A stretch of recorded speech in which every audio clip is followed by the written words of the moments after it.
In this tutorial, we are going to learn further about while loop.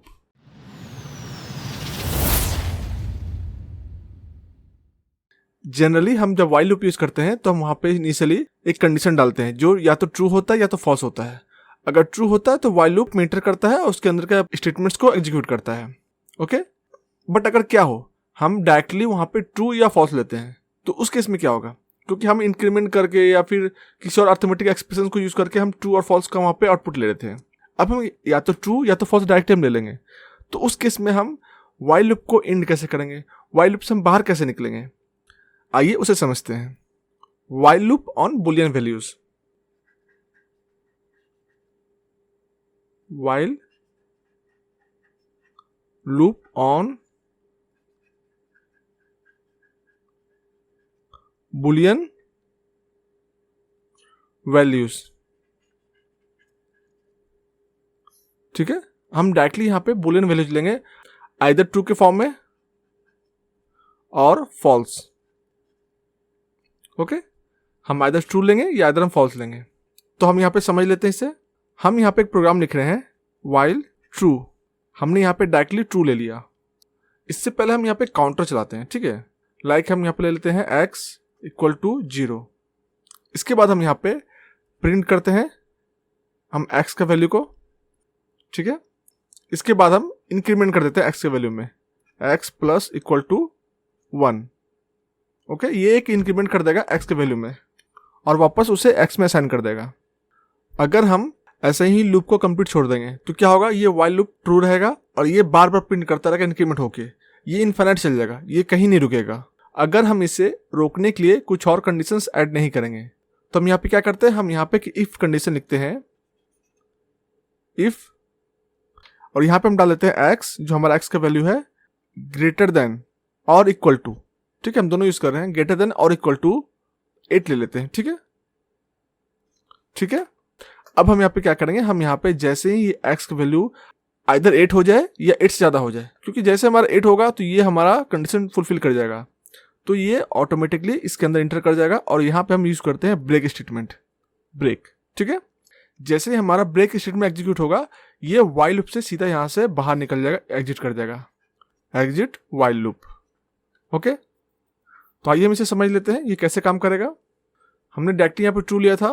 हम while loop true कब use करते हैं, जब हम चाहते हैं कि ये एक फिक्स टर्म पे ना चले, ये या तो डिपेंड करेगा यूजर के इनपुट पे या फिर हमारे प्रोग्राम के डायनेमिक वैल्यूज पे।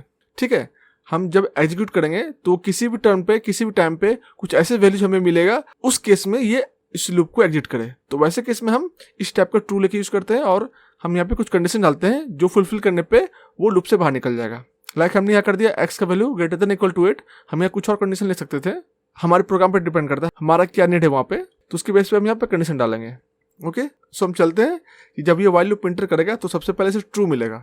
बेसिकली हम चेक करते थे ट्रू है या फॉल्स है, तो यहाँ पे हमारा डायरेक्टली ट्रू ही लिखा हुआ है, तो ऑलरेडी ये ट्रू है तो सीधे इसके अंदर इंटर कर जाएगा।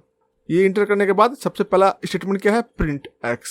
ये हमारा x का वैल्यू को यहाँ प्रिंट कर देगा, तो हमारा x का वैल्यू क्या है, इनिशियली 0 है, तो 0 यहाँ प्रिंट हो गया।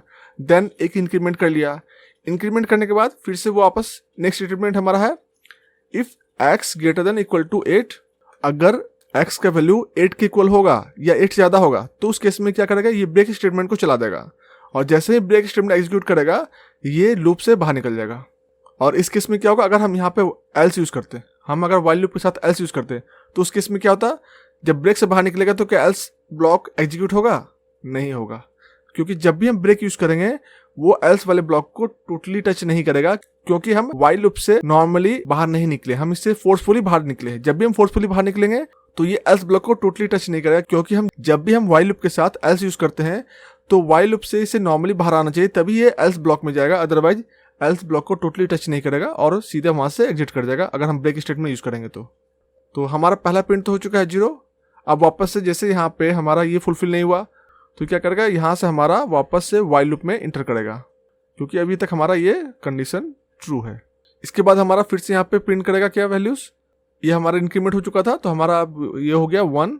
इसके बाद इंक्रीमेंट किया, अब 2 वैल्यू हो चुका है x का, x greater than equal to 8, 2 greater than नहीं है अभी तक, ना ही इक्वल है, तो ये फिर से यहाँ पे फॉल्स हुआ। जब तक ये कंडीशन फॉल्स हो रहा है तब तक यहाँ से ये while लूप में बार बार लूप करता रहेगा, और हमारा आउटपुट फिर यहाँ पे इंक्रीमेंट हो चुका है 2, तो हमारा इस बार यहाँ पे प्रिंट क्या होगा 2, और उसके बाद फिर से यहाँ पे इंक्रीमेंट हुआ, ये बन गया 3 को चेक किया 8 से, अभी भी फॉल्स है, फिर से इटरेट करता रहेगा ये, हमारा 3 देन 4 देन 5 देन 6, हमारा 6 तक यहाँ प्रिंट हो चुका है। अब इंक्रीमेंट हुआ और हमारे यहाँ पे 7 बन गया है, 7 स्टिल लेस देन 8 है और ना ही इक्वल टू 8 है, तो ये वापस से फॉल्स हुआ और वाइल लूप में इंटर किया, फिर से हमारा 7 प्रिंट हो गया। ठीक है, अब 7 प्रिंट होने के बाद अभी हमारे यहाँ पे 7 प्रिंट हो चुका है। 7 प्रिंट होने के बाद एक इंक्रीमेंट किया 8, अब चेक करेगा इफ कंडीशन में क्या 8 ग्रेटर देन और इक्वल टू 8 है, तो हमारा इस कंडीशन को फुलफिल कर गया। तो जैसे ये फुलफिल करेगा ये बन जाएगा ट्रू। जैसे ट्रू बना तो ये ब्रेक स्टेटमेंट को एग्जीक्यूट करेगा और सीधे यहाँ से लूप से एग्जिट कर जाएगा, बाहर निकल जाएगा। ओके, तो इसके बाद हमारा कोई भी प्रिंट नहीं होगा, यहाँ पे हमारा स्टॉप हो गया। ठीक है, हमारा लूप यहाँ पे टोटली रुक गया। तो हमने क्या किया, हमने डायरेक्टली बुलियन वैल्यू लिया था, डायरेक्टली हमने ट्रू ले लिया। पिछली बार हम अर्थमेटिक एक्सप्रेशन ले रहे थे, हम कुछ और भी ले सकते थे, बट वहाँ पे हम कुछ एक्सप्रेशंस लेके उसके आउटपुट को ट्रू और फॉल्स में समझ रहे थे। इस बार हमने डायरेक्टली ट्रू ले लिया, तो इस केस में ये तब तक चलता है जब तक हम इसे फॉल्स नहीं बनाते। आइए हम एक और एग्जाम्पल समझ लेते हैं। हमने यहाँ पे डायरेक्टली वाइल में ट्रू लिया था, इस बार हम यहाँ पे एक वेरिएबल लेंगे जिसमें हम ट्रू लेंगे। ठीक है, हमने यहाँ पे एक वेरिएबल ले लिया x, हमने इसमें असाइन कर दिया ट्रू। ठीक है, और हमने यहाँ पे एक इंक्रीमेंट के लिए आई लिया और इसमें हमने असाइन कर दिया 0। अब हम यहाँ पे वाइल लूप को स्टार्ट करते हैं, वाइल, और हम यहाँ पे डाल देते हैं वेरिएबल x जिसका वैल्यू इनिशियली ट्रू है हमारा। इसके बाद हम सेम एक्सप्रेशन लेंगे प्रिंट, और यहाँ हम i का वैल्यू को पास कर देंगे। इसके बाद हम इंक्रीमेंट करेंगे एक i plus equal to 1। Then after इसके बाद हम एक कंडीशन डालेंगे इफ का, और इसमें हम डाल देते हैं if i greater than equal to 9। ठीक है, इस बार हम ब्रेक स्टेटमेंट यूज नहीं करेंगे, इस बार हम क्या करेंगे, हम x के वैल्यूज को हम चेंज कर देंगे, यहाँ पे हम फॉल्स बना देंगे इसको। ठीक है, हम विदाउट ब्रेक स्टेटमेंट भी वाइल लूप से बाहर आ सकते हैं। तो इसे समझ लेते हैं कैसे होगा ये। जब ये हमारा वाइल लूप में एंटर करेगा तो सबसे पहले चेक करेगा x का वैल्यू, x वैल्यू क्या है, ट्रू है, तो ये हमारा ट्रू जब तक रहेगा ये इसमें लूप करता रहेगा। तो हमारा ट्रू है तो यहाँ एंटर कर गया। इसके बाद प्रिंट क्या किया, i का वैल्यू, उसको i का वैल्यू इनिशियली क्या है हमारा 0 है, यहाँ 0 प्रिंट हो गया। देन आफ्टर इंक्रीमेंट किया एक, तो हमारा i का वैल्यू क्या हो चुका है, 1 हो चुका है, 1। अब यहाँ पे चेक करेगा इफ कंडीशन में क्या i greater than equal to 9 है, तो हमारा i का वैल्यू इनिशियली 0 था, अभी 1 हो चुका है इंक्रीमेंट होके, तो हमारा 1 लेस देन है 9 से, ना ही इक्वल टू है। तो इस केस में ये इस वाले को फॉल्स समझेगा और इसके अंदर इंटर नहीं करेगा, तो ये यहाँ से वापस से इस लूप में इंटर कर जाएगा, क्योंकि अभी तक हमारा लूप ट्रू में चल रहा है। तो ये लूपिंग यहाँ से करता रहेगा और हमारा 0 आउटपुट हो चुका है। अब हमारा यहाँ पे x वैल्यू स्टिल ट्रू है, तो प्रिंट क्या किया, अब i का वैल्यू प्रिंट करेगा जो कि ऑलरेडी 1 हो चुका है, तो हमारा 1 प्रिंट करेगा। इसी तरह 2 3, क्योंकि i का वैल्यू जब 9 या 9 से ज़्यादा होगा तब ये इस वाले को ट्रू मान के इसके अंदर इंटर करेगा। तो हमारा 8 तक कोई इशू नहीं है, हम 8 तक इसको डायरेक्ट प्रिंट कर सकते हैं, 3 4 5 6 7 8, हमने 8 तक इसे प्रिंट कर लिया। जैसे हमारा वैल्यू यहाँ पे 8 हो चुका है, 8 के बाद यहाँ पे इंक्रीमेंट करेगा 9। ठीक है, अब हमारा i का वैल्यू क्या हो चुका है, 9। अब चेक करेगा इफ कंडीशन में क्या 9 ग्रेटर देन और इक्वल टू 9 है, तो हाँ डेफिनेटली हमारा ये इक्वल है 9 के, तो ये कंडीशन ट्रू हो जाएगा। ट्रू होते ही ये इस वाले में इंटर करेगा इस स्टेटमेंट में, और इसके बाद जो हमारा x वैल्यू है ये क्या बन गया, ट्रू से फॉल्स बन गया। पहले इनिशियली हमारा ट्रू था, अब ये फॉल्स बन गया है। जैसे ये फॉल्स बना ये वापस से फिर से इसको लूप में लेके जाएगा। ठीक है, ये यहाँ पे लेके गया वाइल लूप में। अब ये चेक करेगा वाइल लूप क्या x का वैल्यू ट्रू है, तो नहीं, अब हमारा x का वैल्यू फॉल्स हो चुका है। जैसे ये फॉल्स होगा ये यहाँ से लूप से एग्जिट कर जाएगा, एग्जिट वाइल लूप, और ये हमारा 8 के बाद यहाँ पे स्टॉप हो चुका है। ठीक है, हमारा इसके बाद कोई प्रिंट नहीं होगा, क्योंकि हमारा जैसे 8 के बाद इंक्रीमेंट 9 हुआ ये x का वैल्यू को चेंज करके फॉल्स बना दिया। जैसे ही फॉल्स बना वाइल लूप में चेक किया जाके, जैसे ही x का वैल्यू ये फॉल्स दिखा यहाँ पे से, ये लूप से बाहर निकल जाएगा, ये लूप में वापस इंटर नहीं करेगा, क्योंकि जब तक ट्रू होगा तभी तक लूप में इंटर करता रहेगा। जैसे ही फॉल्स हुआ ये यहाँ से बाहर निकल गया। ठीक है, अब हम यहाँ पे एल्स यूज करेंगे y के पैरेलल में। ठीक है, तो अब हमारा क्या होगा, यहाँ पे हमने यहाँ पे डाल दिया प्रिंट, और यहाँ हम डाल देते हैं स्ट्रिंग में एग्जिट वाइल लूप प्रॉपरली। तो क्या ये इस वाले एल्स ब्लॉक में इंटर करेगा?